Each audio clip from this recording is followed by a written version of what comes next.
হবে।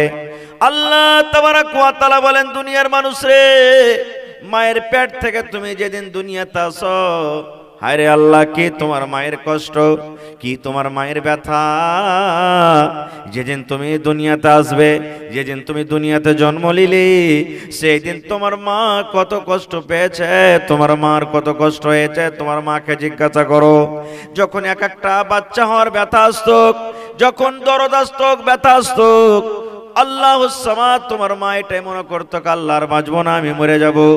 আল্লাহ জি, মরে যাওয়া ভালো, আল্লাহ মত ভালো, কিন্তু এরকম ব্যথা আল্লাহ আমার সহ্য হয় না। এই করে করে করে তোমার মা কত কষ্ট করেছে। যখন তুমি দুনিয়াতে এসেছো, দুনিয়াতে আসার পর, ওরে সুবহানাল্লাহ, মানুষ যখন লড়াই করে, মানুষ যখন যুদ্ধ করে, যুদ্ধের সময়তে মানুষ যেমন খুনাখুনি হয়ে যায়, মানুষ যেমন রক্তে রক্তিত হয়ে যায়, এই মতো তোমার হওয়ার টাইমে তোমার মা রক্তে রক্তিত হয়ে যায়। কত কষ্ট হয় পাড়া পড়েছে কে জানে। আল্লাহুস সামাদ। শুধু তা নয়, আল্লাহ রাব্বুল আলামিন বলেন, বান্দারে, তুমি যখন দুনিয়াতে এসেছো, তোমার মায়ের কত কষ্ট হয়েছে, তোমার মাকে জিজ্ঞাসা করো। কিন্তু যেদিন কিয়ামত কায়েম হবে, হাসরের ময়দান হবে, তোমার মা ভয়ের কারণে, ডরের কারণে, কিয়ামতের কঠিন দিন দেখে মা খালাদের পেট থেকে কখন বাচ্চা খালাস হয়ে যাবে, আমার মায়েরা খালারা বুঝতে পারবে না, আমার মায়েরা খালারা জানতে পারবে না যে আল্লাহ আমার পেটের সন্তান আছে কি সন্তান নাই। এত কঠিন দিন হবে কিয়ামতের দিনটা। মানুষ মদ পান করবে, যেমন মদ পান করে নেশা লেগে যায়, এরকম নাসার হালাত মনে হয় হয়ে থাকবে কিয়ামতের দিন। কিন্তু আল্লাহ বলছেন, নাসা পান করবে।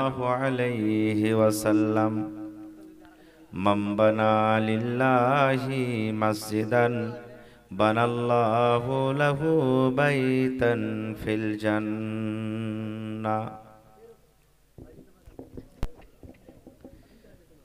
আজ না হয় কাল তুমি যাইবা কবরে, যাওয়ার সময় দেখবে চেয়ে গো, তোমার সবই রইবে পড়ে, যাওয়ার সময় দেখবে চেয়ে গো। আজ না হয় কাল তুমি যাইবা কবরে, যাওয়ার সময় দেখবে চেয়ে গো, তোমার সবই রইবে পড়ে, যাওয়ার সময় দেখবে চেয়ে গো।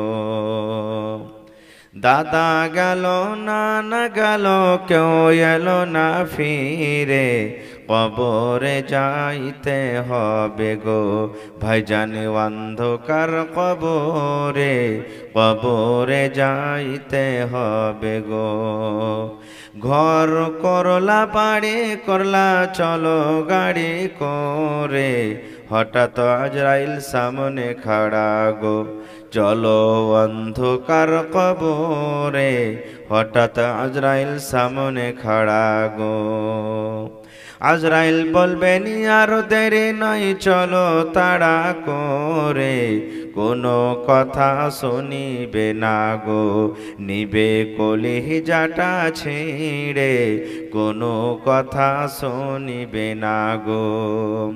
ছেলে মেয়ে বলবে, বাবা কিভাবে যাও ছেড়ে, ছেলে মেয়ে বলবে, বাবা কিভাবে যাও ছেড়ে, বাবা বলে ডাকব কারে গো, বাবা এ ভুবন সংসারে, বাবা বলে ডাকব কারে গো।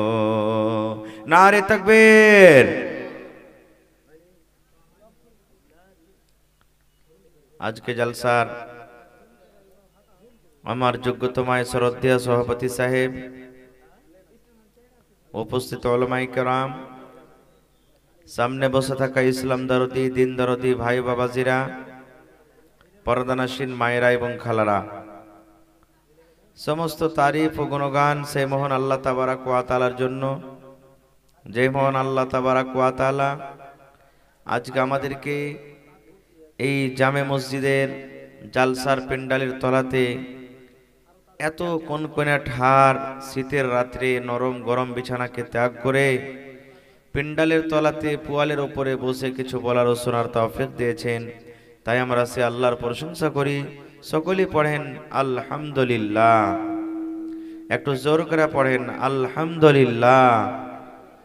তারপর আমাদের শেষ নবী হযরত মুহাম্মদুর রাসূলুল্লাহ পড়েন সাল্লাল্লাহু আলাইহি ওয়াসাল্লামের উপর অগণন দরুদ শরীফ শান্তি বর্ষিত হোক, আমিন।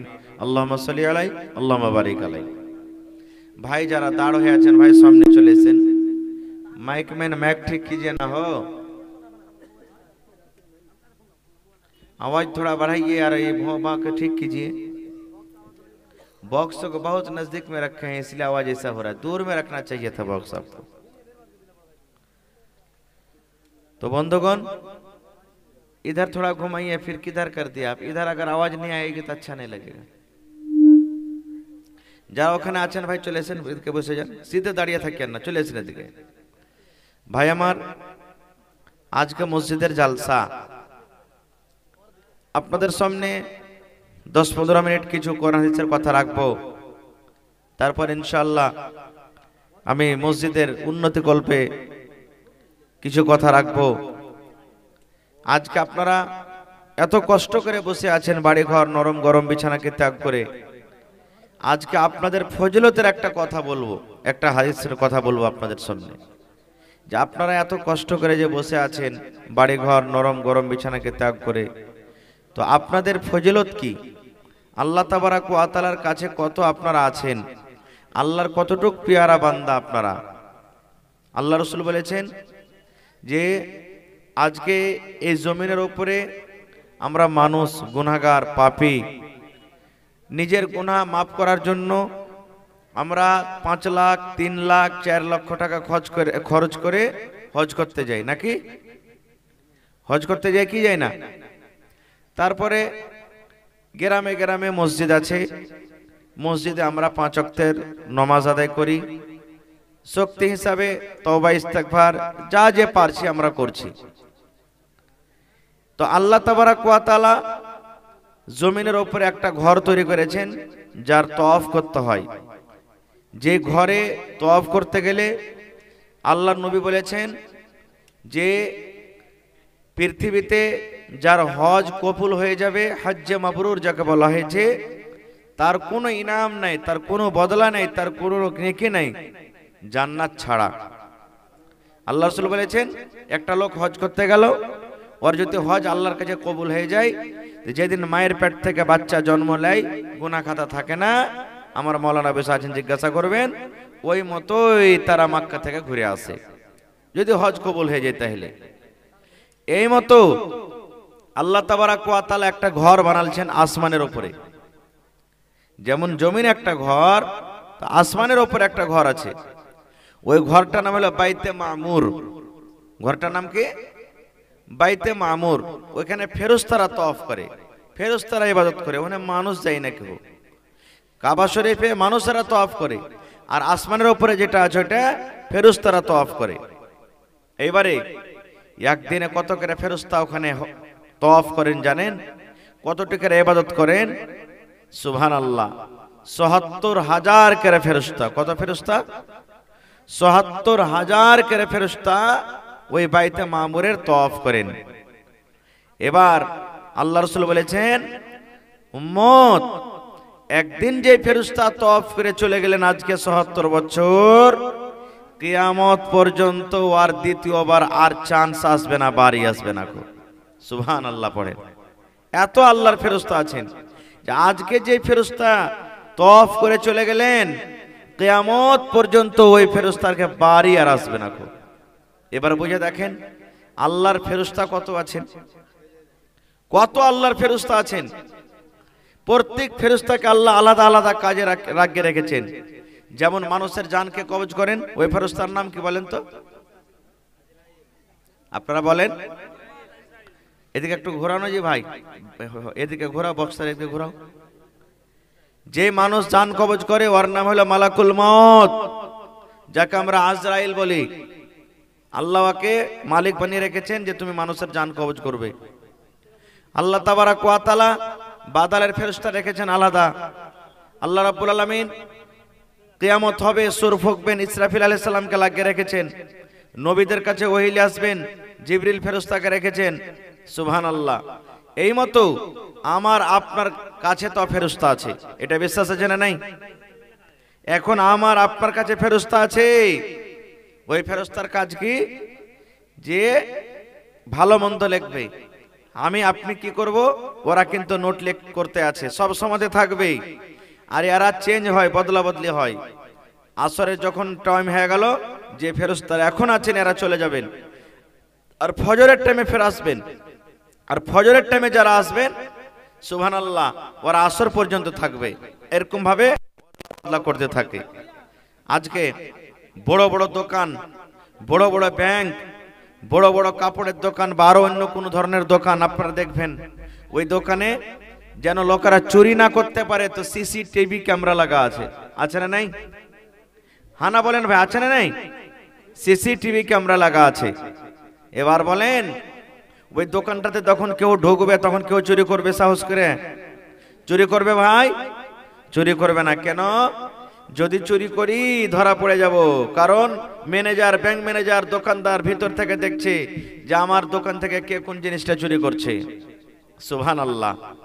রে মুসলমান, আমার মায়েরা, খালারা, শুনেন, আজকে দোকানের ভেতরে, ব্যাংকে বড় বড় সিসিটিভি ক্যামেরা লাগা আছে। মুসলমান, আজকে আমরা যখন দোকানে ঢুকি আমাদেরকে ভয় লেগে যায়, আমাদেরকে ডর হয়ে যায়, মনে মনে এই জিনিসটা ভয় আছে, আল্লাহ আজকে যদি আমি দোকানের ভেতর থেকে 1 টাকার সামান যদি উঠিয়ে নিই, দোকানদার আমাকে ধরে নিবে। ব্যাংক ম্যানেজার আমাকে দেখছে, যে ব্যাংক ম্যানেজার দেখছে যে দোকানে আমার কে ঢুকলো, ব্যাংকে কে ঢুকলো, কে বের হইলো।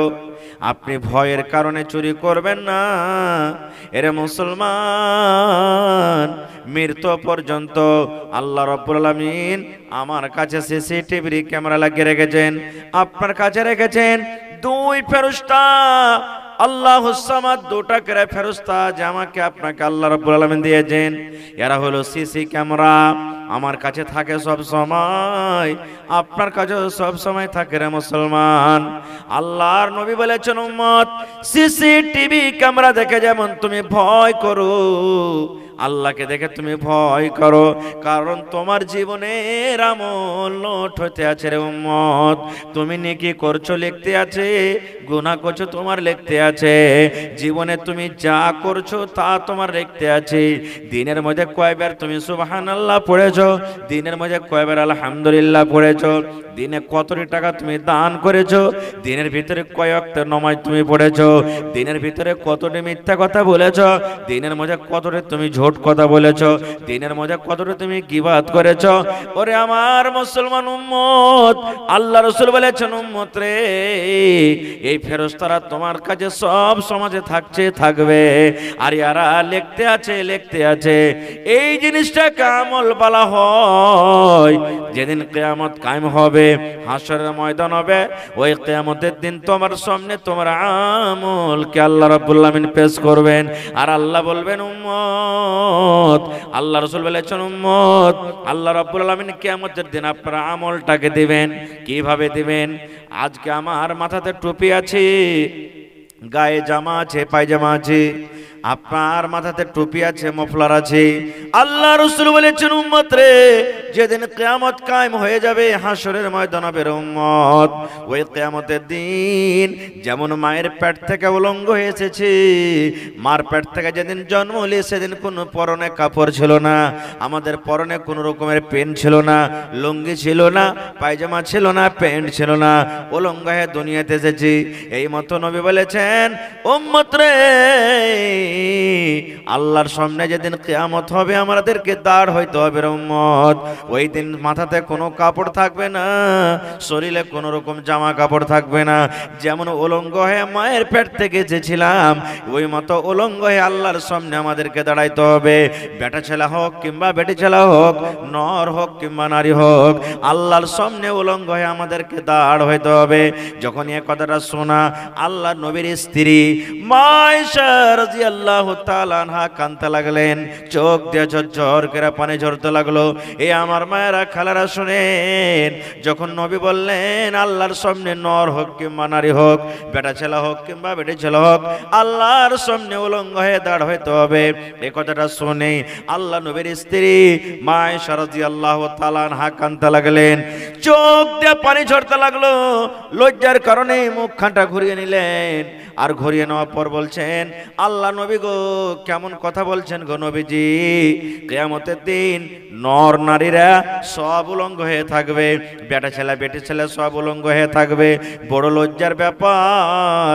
ওই কিয়ামতের দিন নিজের শরীরের কেমন করে আল্লাহ রসুল গো আমরা হেফাজত করব, নিজের লজ্জাস্থানকে কি দিয়ে ঢাকবো, পর্দাশীলা কেমন করে থাকবো, আল্লাহ রসুল বড় লজ্জার ব্যাপার। কিয়ামতের দিন মান সম্মান সব হারিয়ে যাবে, কেমন করে আমরা নিজের গাকে ঢেকে থাকবো। আল্লাহ রসুল বললেন, আয় আমার বিবি আয়েশা শোনো রে, কিয়ামতের দিনটা এমন দিন হবে, কিয়ামতের দিনটা এমন ভয়ঙ্কর দিন হবে আয়েশা, আজকে তোমাকে লজ্জা মনে হয়, আজকে তোমাকে লজ্জা মনে হয়, কিন্তু আয়েশারে শুনে নাও, কিয়ামতের দিনটা এমন ভয়ঙ্কর দিন হবে, কিয়ামতের দিনটা এমন কঠিন দিন হবে। ওই কিয়ামতের দিন কোনো মানুষের দিকে দেখার ফুরসত হবে না, কোনো মানুষ এটা দেখবে না যে এই লোকটা কাপড় পিন্ধা আছে কিনা, এই লোকটার পরনে কাপড় আছে কিনা, এই লোকটা মা কিংবা এই লোকটা বাপ, এটা হলো বিবি, এটা হলো স্বামী, এটা হলো ছেলে এবং মেয়ে, এগুলা কিয়ামতের দিন দেখা দেখি হবে না। আয়েশা রে, মাথার উপরে সূর্য থাকবে আয়েশা, মাথার উপরে সূর্য। যে যেমন দুনিয়াতে পাপ করবে, পাপের কারণে মানুষেরা পাশে তাহাবুক ডুবুক করবে, আর আল্লাহকে একটাই কথা বলবে, আল্লাহুম্মা সাল্লিম আল্লাহুম্মা সাল্লিম। আল্লাহ আজ কিয়ামতের দিনে তুমি বাঁচিয়ে নাও, আল্লাহ কিয়ামতের দিন তুমি আজকে বাঁচিয়ে নাও, আল্লাহ জাহান্নামের আগুন থেকে বাঁচিয়ে নাও। আল্লাহ কেমন করে আজকে হিসাব দেব, শুধু মানুষেরা এই কথা বলবে, কোনো মানুষের দিকে দেখবে না। নারে তাকবীর। কেমন কঠিন দিন হবে জানেন কিয়ামতের দিনটা? সূরাতুল হজ খুলে দেখবেন, কোরআনে একটা সূরা আছে সূরাতুল হজ। ওই হজ সূরাতে আরবি না বুঝতে পারেন, ইংরেজিতে কোরআনের তরজমা আছে, আপনার হিন্দিতে আছে, উর্দুতে আছে, বাংলাতে আছে, বিভিন্ন ভাষাতে এখন কোরআনের তরজমা হয়েছে। সূরাতুল হজ খুলে দেখবেন, অতি আল্লাহ বলছেন কি, রে দুনিয়ার মানুষ, আল্লাহ রাব্বুল আলামিন বলেন কিয়ামতের দিনটা কেমন দিন হবে। আল্লাহ তাবারাক ওয়া তাআলা বলেন, দুনিয়ার মানুষ রে, মায়ের পেট থেকে তুমি যেদিন দুনিয়াতে আসো, হায়রে আল্লাহ, কি তোমার মায়ের কষ্ট, কি তোমার মায়ের ব্যথা। যেদিন তুমি দুনিয়াতে আসবে, যেদিন তুমি দুনিয়াতে জন্ম নিলে, সেই দিন তোমার মা কত কষ্ট পেয়েছে, তোমার মার কত কষ্ট হয়েছে, তোমার মাকে জিজ্ঞাসা করো। যখন এক একটা বাচ্চা হওয়ার ব্যথা আসতো, যখন দরদ আসতো, ব্যথা আসতো, আল্লাহুস সামাদ, তোমার মা এটাই মনে করতো, আল্লাহর বাঁচবো না, আমি মরে যাব। আল্লাহ জি, মরে যাওয়া ভালো, আল্লাহ মত ভালো, কিন্তু এরকম ব্যথা আল্লাহ আমার সহ্য হয় না। এই করে করে করে তোমার মা কত কষ্ট করেছে। যখন তুমি দুনিয়াতে এসেছো, দুনিয়াতে আসার পর, ওরে সুবহানাল্লাহ, মানুষ যখন লড়াই করে, মানুষ যখন যুদ্ধ করে, যুদ্ধের সময়তে মানুষ যেমন খুনাখুনি হয়ে যায়, মানুষ যেমন রক্তে রক্তিত হয়ে যায়, এই মতো তোমার হওয়ার টাইমে তোমার মা রক্তে রক্তিত হয়ে যায়। কত কষ্ট হয় পাড়া পড়েছে কে জানে, আল্লাহুস সামাদ। শুধু তা নয়, আল্লাহ রাব্বুল আলামিন বলেন, বান্দারে তুমি যখন দুনিয়াতে এসেছো তোমার মায়ের কত কষ্ট হয়েছে তোমার মাকে জিজ্ঞাসা করো। কিন্তু যেদিন কিয়ামত কায়েম হবে, হাসরের ময়দান হবে, তোমার মা ভয়ের কারণে, ডরের কারণে, কিয়ামতের কঠিন দিন দেখে মা খালাদের পেট থেকে কখন বাচ্চা খালাস হয়ে যাবে আমার মায়েরা খালারা বুঝতে পারবে না, আমার মায়েরা খালারা জানতে পারবে না যে আল্লাহ আমার পেটে সন্তান আছে কি সন্তান নাই। এত কঠিন দিন হবে কিয়ামতের দিনটা। মানুষ মদ পান করবে, যেমন মদ পান করে নেশা লেগে যায়, এরকম নাসার হালাত মনে হয় হয়ে থাকবে কিয়ামতের দিন। কিন্তু আল্লাহ বলছেন নাসা পান করবে না। খুব মানুষেরা মদ পান করে নাসা লাগে, নাসার অবস্থাতে হালাতে কেমন কথা কয় আপনারা জানেন তো? জানেন না? জানেন না? হ্যাঁ, যেমন একটা আপনাদের সামনে ছোট্ট ঘটনা বলি বুঝাবার জন্য, একটা গল্প কোরআনের কথা নয়। দু বন্ধু ছিল, দু দোস্ত ছিল, এবার মদ পান করেছে। এত মদ পান করেছে যে তারাকে নাশা লেগে গেছে, একবারে নাশা লেগে গেছে। আর নাশাতে যখন কথা বলে মানুষ তখন কথাতে আড় ধরে যায়, ধরেন না দেখেছেন? আড় ধরে যায়, হুঁশ বুদ্ধি হারিয়ে যায়। এক টাকাতে এমন নাশা লেগেছে ও লম্বা হয়ে শুতে গেছে জমিনের উপরে, ওর হুঁশ বুদ্ধি খেয়াল কিচ্ছু নাই যে আমি কোন হালাতে আছি। আর আরেকটাকে নাশা লেগেছে কিন্তু একটু একটু আর বুদ্ধি আছে। তো পাঞ্জর একটা সিঙ্গড়ার দোকান ছিল, তো ওই বন্ধুকে উঠাইছে, সিঙ্গড়া খাওয়া, ওই কথাতে যে আর ধরে গেছে, মানে বলছে চল সিঙ্গড়া খেয়ে আসি পাঞ্জর থেকে। এবার ওকে এত নাশা লেগেছে ওর বন্ধুকে, সিঙ্গড়া ঘোড়ার ডিম খেবে, ওর হুঁশ বুদ্ধি তো হারিয়ে আছে, কিছুই জানে না। কুকুরে মুচ্ছেতে মনে হয় বলছে যে আসমান থেকে পানি হলো নাকি, এরকম নাশা লেগে আছে। এবার টগরিতে মুগরিতে ওকে ছেড়ে দিলে, ওই যাকে একটু হুঁশ আছে একবার পড়ছে একবার উঠছে, টগরিতে মুগরিতে দোকানে যায়, তখন দোকানদারকে বলছে দোকানদার ভাই দুটা সিঙ্গড়া গলা দিতে। ওই যে দুটা সিঙ্গড়া চেয়ে নিলে, একটা ও খেয়েছে, একটা ওর বন্ধুর লেগে লিচ্ছে। আল্লাহর কারিশমা কি দেখেন।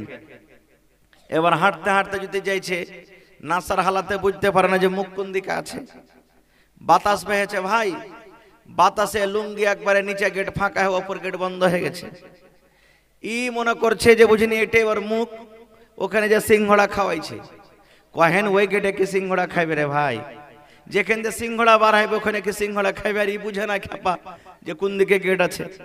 সিঙ্গড়া খাওয়াইছে, খাই না, ওই খানাবে শালা হারামি, খা, তাও খাই না। এই করতে করতে যাকে সিঙ্গড়া খাওয়াইছে একটু ফুসকে পেঁচে দিয়েছে, তখন বলছে ধাসালা হারামি ফুঙ্কে না দিছে, খা সিঙ্গড়া ঠান্ডা আছে। এই দেখেন, ও বুঝে না। সুবহানাল্লাহ। কেন বললাম রে মুসলমান? আল্লাহ রসুল বলেছেন, আল্লাহ বলেন বান্দারে, মানুষ যেমন দুনিয়াতে মদ পান করে, নাশা পান করে, আর নাশা পান করে মদ পান করে মানুষ বেখেয়াল হয়ে যায়, হুঁশ হারিয়ে দেয়, এই মতো কিয়ামতের দিন মানুষের অবস্থা হয়ে যাবে। কিন্তু আল্লাহ বলেন ওই কিয়ামতের দিন কেউ মদ পান করে থাকবে না, কেউ নাসার হালাতে থাকবে না। আল্লাহর আযাব দেখে, কিয়ামতের দিনটা দেখে, কিয়ামতের কঠিন দিনটা দেখে, ওই কিয়ামতের ভয়াবহ মঞ্জার দেখে মানুষেরা নাসার মতন হয়ে যাবে। যখন গরমের টাইম হয়